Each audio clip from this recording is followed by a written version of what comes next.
So we had a great masterclass and we had many people join us for the session. And what I've done is I've separated the masterclass into 3 different sessions so that you can watch it with ease. So let's jump into the first session of the design proposal formula. So what is the architectural design proposal formula? If you're an architect who's tired of working on risk, spending hours crafting presentations, only to be left wondering if anything's coming back your way, then this might really speak to you. Now, just to be clear, this isn't about finding clients. It's not a marketing trick. This is about what you do after clients show interest, how to turn that spark into a signed project with design fees on the table. I've worked in both big teams and on my own, and I've seen how larger firms can crank out proposals after proposal because they've got the resources. But even then, you have to ask how much of that work actually becomes paid architecture. Whether you've got a small team behind you or you're a one-person powerhouse, the key is having a clear, streamlined proposal process that guides your clients to say yes without burning out. You can see here's the client standing on top of the mountain, and the whole issue is you want to take this client across this chasm to the other side. And on the other side awaits a cash check for you and your company, or if you're a single architect, so you can fuel your design process and not work on risk. So the whole idea is testing the integrity of your client, because if you test the integrity of your client early on, what ultimately happens is you can see if they're willing to pay your design fee. And you've got to get them to the point of break and no return to test their integrity. So my name is Jason, and I'm a design architect. I've spent at least 25 years doing commercial proposals in the architectural world in some big firms, in several big firms. You can see here's a day in my life where I'm busy proposing a retail center. Every week there would be something new, maybe twice a week, and we would constantly be in the process of new design proposal. And what I absolutely loved about it is I got paid to test out so many strategies during the day. So I learned how to refine my own process. I could go home early. And the more I refined my process, the better the conversion ratio became between the projects and the clients. So what I'm actually trying to explain to you is that if you make your design proposal method simpler, you'll find that it's more effective with your clients and that your clients can digest it. So by you simplifying your world, you'll simplify the client's ability to ingest your design and also be able to commit to what you're offering them. And there will be a huge amount of rapport built between you and them if you get that balance right. Why have I got a line here in a cage? Because there's just sometimes, as an architect or a young architect, I'm no longer a young architect. I always felt I didn't want to be pigeonholed into a job position. I wanted to be able to become an entrepreneur and at the same time be a design architect. I didn't want to go into finance. I didn't want to go into medicine. I didn't want to be an accountant. I'm not really that amazing with numbers and ledgers, but I was really interested in making money with my love for architecture, because obviously at the end of the day, you have family, you have to feed. The most important thing is that through streamlining a process, you can spend time with your loved ones. In my case, I love going to the beach. We have a beautiful beach about 45 minutes away from us in Israel, and love spending time on the beach, especially late sunsets. We have the most magnificent sunsets. I live in Jerusalem right now. It's right next to the beach.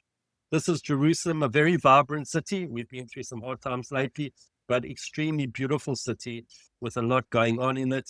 And this is where I live presently with my family. I've also been fortunate enough to be involved with some of the biggest names on the internet, Revit Pure, the Balkan Architect, as well as Blue Turtle and Eric Bobrow. And I've also become a marketer in the niche of architecture as a design architect. I've also been fortunate to teach over 350 people so far. A lot of architects sit in front of their computer and they're clouded by so many different things that they are busy jumping from this program to that program. They are multitasking with stuff that they don't need to multitask with. And so my job really is to get you on track with a very clear, structured workflow for your design process so that you can work lightning quick, like a stealth bomber. You can get things done quickly without stress, and you can win projects without having to work through the night. Also, my job is to explore PC tools that enhance design thinking, because you can use the PC as a platform to enhance the way you design. And if you do it in a very subtle way, you can design in 3D and have tools at your disposal that none of your colleagues will have. But it's just a simple choice. So what you'll benefit after today is you'll be able to see the process from a bird's eye view to stunning final imagery. You'll be able to work in stealth, what we've already spoke about, deal with revisions early. You'll be able to reiterate your design at lightning speed. That's really what this point's all about. You're going to be able to crush deadlines. You'll be able to go home early every single day. You'll eliminate stress from your life, and you'll be able to relate to the computer as a creative design tool. And not only that, you'll remove design phobia and liberate your design process. Those are the elements that I picked because that's what has happened to me. This is a fantastic slide, and it looks a little bit complicated, but I'm going to show you what it's all about. There's no heading here, but really what this is about is the win ratio. How many projects you have to actually accomplish to win a project. So there's a difference between the type of leads that come into your company.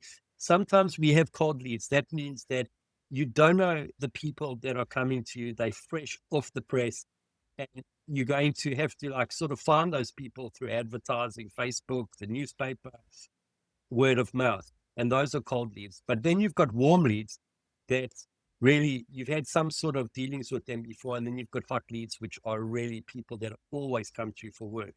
And for all those criteria, there's a different win ratio. For people that you don't already know, you're going to have to do about 10 to 20 proposals. So you have to find 10 to 20 people to win one project. And that's for people that you don't know. If you do know someone and they are a warm lead, you're going to have to do between 3 and 5 projects before you win a project. It's a numbers game.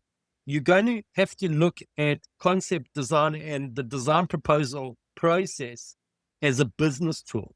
And then you have to consider the numbers that you're going to have to engage of projects in order to have a win ratio.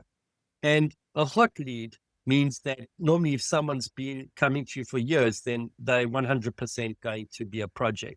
And that's a no-brainer. And most of the large companies have the hot lead and the warm leads already honed. But the cold leads is a very difficult space to be in because you have to produce a lot of proposals, and that means a lot of new leads. It depends where you're working. If you're working for yourself, this can be very difficult. But if you're working for yourself, these two issues can really be a wonderful thing. And if you've got the problem of having clients, that's absolutely fantastic. So what actually happens is those projects, maybe 10 out of 50 projects came off in my lifetime, some really big projects. This is Da Vinci, and I collaborated with teams as well. This is the Deneboom station in Pretoria. You can see here, it was a proposal that was done and the project was ignited. Then we have like the Kija Mall in Nigeria. We've got the Belito Mall, and there are tens of other projects, but these are just some of the projects that I helped get off the ground. So this is really what you don't want in your life. You don't want this type of energy. You don't want to have to work through the night, burning the midnight oil. You don't want this type of lifestyle as an architect. So that's one of the major issues that I try to curb in my lifetime. Let's take a look at the drawing board. So we're going to move kind of quickly. This is where it all started off. This is how people used to draw working drawings. They used to pivot off the floor, sometimes to do larger scale drawings, sometimes lie on the floor. Then the drawing board came into effect. This is probably in the 1900s. And then obviously in the 80s and 90s, we used this type of drawing board. But what's really happening today is everyone's got this dual screen monitor. Everyone is working. When I say everyone, all design architects are working on dual screen monitors right now. And we've got the advent of new software coming out. There's mind-blowing software coming out. So there are hundreds of types of tools happening all around us. This is the difference between someone who is skilled in the workflow I'm about to speak about. So if you take a look, this is a big architectural company, and you might always find that in a bigger company, let's say between 30 and 100 people, there'll always be someone who specializes in one of these tasks, like 2D sketching, 3D modeling, post-production, layout. So you always find that there'll be one person doing something. There'll be a division of labor, and there will be a speciality which that individual is coping with. Maybe you'll have a graphic designer as well. And the whole process can be very efficient, but very expensive, because now you're paying 10 people a salary just to do presentation. But there is a way that one person can do 90% of the work. And that's what we're going to be speaking about today. So let's take a look at my process. This is the type of work that it's quite overwhelming, the size of the work, but just conceptually take it into consideration. This is 2D schematic plan that gets generated by a draftsman after taking my sketches from me or from someone who I'm collaborating with. And then we create these 2-dimensional schematic plans that show areas of the designs that we are busy doing. Here are different versions. This is another job that we did. And they all start off with a 2D schematic plan. But then once we finish with the 2D schematic plan, we produce design presentation drawings and models. It's not just pretty. This is a measurable model that a quantity surveyor can measure up and find a costing on. And these models are all measurable. But the beauty about these models is that they happen really early in the design process. And if we go back to this slide, this is where the subtlety comes in. When we present the set of plans, it happens in the second meeting, not in the fifth or the sixth meeting. It happens right at the beginning. And when you propose something that's more advanced, what I'm busy showing you here, right at the beginning, decisions start to move forward much quicker. Even if it's not on the mark, it still is if you want to call it, a laboratory for the client. And then what happens is the client gets sucked into the process a lot quicker because it's more advanced, and he signs the checks and distributes the fees earlier on because he can see how fast you're moving in the design process. There are other architects that don't like this process. They want to move very slowly, but then they'll end up working on risk for weeks and sometimes even for months. And that's a very precarious place to put yourself in if you're an architect, because you've got to fund your design process. These are all real projects. This is a archaeology museum. This is a building in Nigeria. This is a high-rise tower in Tel Aviv. And this is a golf course in Nakura.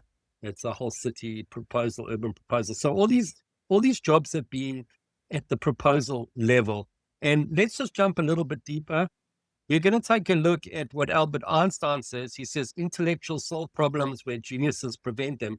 So what I'm suggesting here is that if you can come up with a way to simplify and distill your process, you can save yourself hundreds of hours of time, and you can also save yourself the sorrow of losing a project, right at the beginning. This is our design process, right? We'll talk about early design meetings. This could be your first meeting, your second meeting, your third meeting.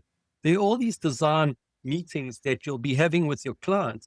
And each of these meetings, obviously, is set up in a timeline, so this might be in January, and this might be in the middle of January, and this might be at the end of January, and so on and so forth. But every single time you meet the client, you need to have a set of drawings. It could be sections, elevations, plans, and perspectives put together. And then you would obviously show the client. The client will say, no, change this, change that. So you need a process that helps you jump from one meeting to the next without too much effort. You need to save yourself in process and labor time and cost in between each meeting, because the client is going to reiterate, and it might even go on several times. And on bigger projects, it lasts for months even. So it's super important to have a streamlined process. I'm going to show you that process right now. So here's my virtual drawing board, and I'm going to show you this process. And when I get there, you'll understand it and you'll have a crystal clear view of what the potential is. In this session, we identified the challenges that design architects have in small to medium to large firms, and where architects need to strengthen their process to make it more efficient. In the next video, we'll be diving into the architect's design proposal formula workflow and how to make your process smoother, faster, and more effective. If you found value in what you've already seen so far, and you like some personal feedback on your own workflow, just click the link in the description below and you can book a free session. I've also got a lot more to share with you, so go ahead and click on the next video above to watch part 2. Look forward to sharing more.